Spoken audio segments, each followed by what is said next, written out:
किन्नर चुड़ैल। गोरखपुर नाम का एक गांव हुआ करता था। उस गांव में ज्यादा लोग नहीं रहते थे। उस गांव में एक गर्भवती विधवा औरत रहती थी। उस औरत का नाम कमला था। कमला अपने घर में अकेली रहती थी। उसके पति की सारी जायदाद उसके नाम हो गई थी, पर सभी गांव वाले उस औरत को मनहूस औरत समझा करते थे और सभी उससे नफरत किया करते थे। एक बार कमला राशन की दुकान पर खाने का सामान खरीदने जाती है। भैया जी, जरा 1 किलो दाल चावल देना। अरे हाय हाय हाय हाय हाय हाय! अरे मनहूस औरत, मेरी दुकान में अपशुगन करवाने आ गई क्या? हैं? चल जा यहाँ से, मैं कुछ नहीं देने वाला तुझे। भाग भाग यहाँ से, चल जा, निकल। भैया जी, ऐसा मत कहिए, मैं गर्भवती हूँ, मुझे खाने की बहुत ज़रूरत है, मुझे खाना दे दीजिए।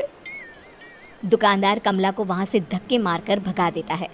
तभी कमला रोते रोते उस गांव के किन्नरों के इलाके में आ जाती है। गांव वाले किन्नरों को उसी इलाके में रखा करते थे, क्योंकि वो लोग किन्नरों को पसंद नहीं करते थे और उनके इलाके में रहने से मना करते थे। तो किन्नरों ने उसी गांव में अपना एक इलाका बना लिया था। जब किन्नर लोग देखते हैं कि एक गर्भवती महिला रोते रोते उनके इलाके में आ गई है, तो सारे किन्नर कमला के पास जाकर उसका हाल पूछने लगते हैं। क्या हुआ बहन, तुम्हारी गर्भवती अवस्था में इतनी बुरी हालत कैसे? तुम रो क्यों रही हो? तुम डरो मत, हम तुम्हें कोई नुकसान नहीं पहुंचाएंगे। तुम शांत होकर सब बताओ कि हुआ क्या है।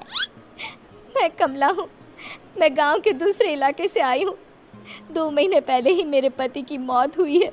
मुझे गांव के लोग मनहूस मानते हैं, क्योंकि मैं विधवा हूँ और गर्भवती भी। वहाँ के लोग मुझे खाने के लिए कुछ बेचने के लिए भी तैयार नहीं, जिससे मेरा गुजारा नहीं हो रहा था। कोई बात नहीं कमला, हम तुम्हारा ख्याल रखेंगे। किन्नर लोग कमला को एक खाली घर में रहने के लिए जगह दे देते हैं और उसकी देखभाल भी करते हैं। कुछ ही महीने बाद कमला अपने बच्चे को जन्म देती है, पर अफसोस, कमला बच्चे को जन्म देते ही अपनी जान गंवा देती है। जब सब किन्नर बच्चे को देखते हैं तो बहुत खुश हो जाते हैं, क्योंकि वो बच्चा भी किन्नर ही था। कमला ने एक किन्नर बच्चे को जन्म दिया था। अब इस बच्चे की देखभाल कौन करेगा? हम तो इस बच्चे को गांव के दूसरे इलाके में भी नहीं भेज सकते। और तो क्या हुआ, इस बच्चे की माँ नहीं रही तो हम इसे पालेंगे। अब ये हमारे इलाके में रहेगा, हमारे साथ रहेगा। फिर वो किन्नर उस किन्नर बच्चे को गोद ले लेते हैं, उसका नामकरण कराते हैं। उस किन्नर बच्चे का नाम शक्ति रखा जाता है। देखते ही देखते शक्ति बड़ी होने लगती है। उसके रंग रूप बहुत सुंदर थे। वो बहुत सुंदर किन्नर दिखती है। एक दिन शक्ति एक किन्नर से पूछती है, माँ जी सुनिए ना, ये गांव के दूसरे इलाके में भी तो लोग रहते हैं, तो हम वहाँ क्यों नहीं जाते? हम उनसे अलग क्यों रहते हैं? शक्ति, क्योंकि वो लोग हमारे जैसे नहीं, वो लोग हमें पसंद नहीं करते, इसीलिए हम उनसे अलग रहते हैं। क्यों? वो हमें क्यों पसंद नहीं करते? मुझे एक बार उस इलाके में जाना है, मैं एक बार वहाँ जाकर घूम कर आऊँ।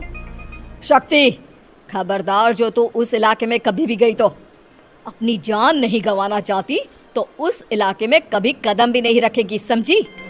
इतना कहकर वो किन्नर वहाँ से चली जाती है। शक्ति उस किन्नर की बात सुनकर बहुत रोती है। माँ जी, ऐसा कैसे कह सकती हैं? उन्होंने इतनी सी बात के लिए मुझे इतना डांटा। अब तो मैं उस इलाके में ज़रूर जाऊंगी। फिर एक दिन शक्ति गांव के दूसरे इलाके में चुपके से जाती है। ये लोग तो हमारे जैसे ही इंसान हैं, तो ये हमसे नफरत क्यों करते हैं? जब शक्ति उस इलाके में पहुंचती है तो गांव के सारे आदमी उसके रूप से मोहित हो जाते हैं। वो लोग ये अंदाज़ा नहीं लगा पाते कि वो किन्नर है। शक्ति की सुंदरता देखकर सारे गांव वाले उसकी तारीफ करने लगते हैं। तभी गांव का चक्कर लगाने गांव के ज़मींदार का बेटा हर्ष वहां पहुंचता है। हर्ष भी दिखने में बहुत सुंदर होता है। जब हर्ष ने शक्ति को देखा तो वो भी उससे मोहित हो गया, और जब शक्ति की नज़र हर्ष पर पड़ी तो वो हर्ष को देखकर मोहित हो गई। आपको पहले कभी इस गांव में देखा नहीं। इस गांव में आप नए हैं क्या? जी नहीं, वो मैं बस। तभी शक्ति बोलते बोलते रुक जाती है और मन में सोचने लगती है, अगर मैंने इनको बता दिया कि मैं दूसरे इलाके से आई हूँ तो वो समझ जाएंगे कि मैं किन्नर हूँ, इसलिए मुझे इनसे झूठ ही बोलना पड़ेगा। शक्ति हर्ष को कहती है, जी हाँ, मैं इस गांव में नई आई हूँ, यहाँ अकेली रहती हूँ। वैसे आप कौन है? आप भी इसी गांव में रहते हैं? जी हाँ, मैं इस गांव के जमींदार का बेटा हूँ। आपको किसी भी चीज की जरूरत पड़े तो आप मुझे बता देना, मुझे अच्छा लगेगा। ऐसे ही शक्ति और हर्ष एक दूसरे से रोज मिलने लगते। वो दोनों अपने प्यार का इजहार करने एक दूसरे से मिलने जाते हैं। तभी शक्ति का पीछा करते करते एक किन्नर वहां आ जाती है। शक्ति, मैं तुमसे बहुत प्यार करता हूँ। मैं तुमसे शादी करना चाहता हूँ। क्या तुम मुझसे शादी करोगी? हाँ हर्ष, मैं तुमसे शादी करूँगी, पर मैं तुमको अपने बारे में एक सच्चाई बताना चाहती हूँ जो मैंने तुमसे छुपा कर रखी है। तभी उनके बीच में ही वो किन्नर आ जाती है। शक्ति, तेरी हिम्मत कैसे हुई ऐसा करने की? वो किन्नर शक्ति को खींचकर गांव के जमींदार के पास ले जाती है। हर्ष भी वहां शक्ति को बचाने के लिए पहुंच जाता है। जमींदार शक्ति और हर्ष के प्यार के बारे में सुनकर गुस्से में आ जाता है और शक्ति को गांव के बाहर निकालने की सजा देता है। शक्ति ये बात सहन नहीं कर पाती और कुएं में कूदकर अपनी जान दे देती है। जमींदार हर्ष की शादी गांव की एक लड़की से करवा देता है, पर हर्ष इस शादी से खुश नहीं होता। शक्ति अपना बदला लेने के लिए मरने के बाद किन्नर चुड़ैल बन जाती है। अब मैं इन गाँव वालों को नहीं छोड़ूंगी, अब इनसे मैं अपने प्यार का बदला लूंगी। किन्नर चुड़ैल गांव वालों को परेशान करना शुरू कर देती है। एक बार वो रात को गांव के खेतों में पहुंच जाती है और वहां आग लगा देती है। सारी फसल जल के राख हो जाती है। जब एक आदमी रात को उठकर देखता है कि खेत में आग लग गई है तो वो वहां पहुंच जाता है। वो देखता है कि खेतों के बीचों बीच एक किन्नर चुड़ैल खड़ी है और वहां खड़े होकर ताली बजा रही है। गांव वाला किन्नर चुड़ैल को देखकर बेहोश हो जाता है। जब सुबह उस आदमी को होश आता है तो वो सीधा जमींदार के पास जाता है। अरे जमींदार साहब, अरे वो किन्नर चुड़ैल ने मेरी सारी फसल जला दी। अब मैं क्या करूंगा?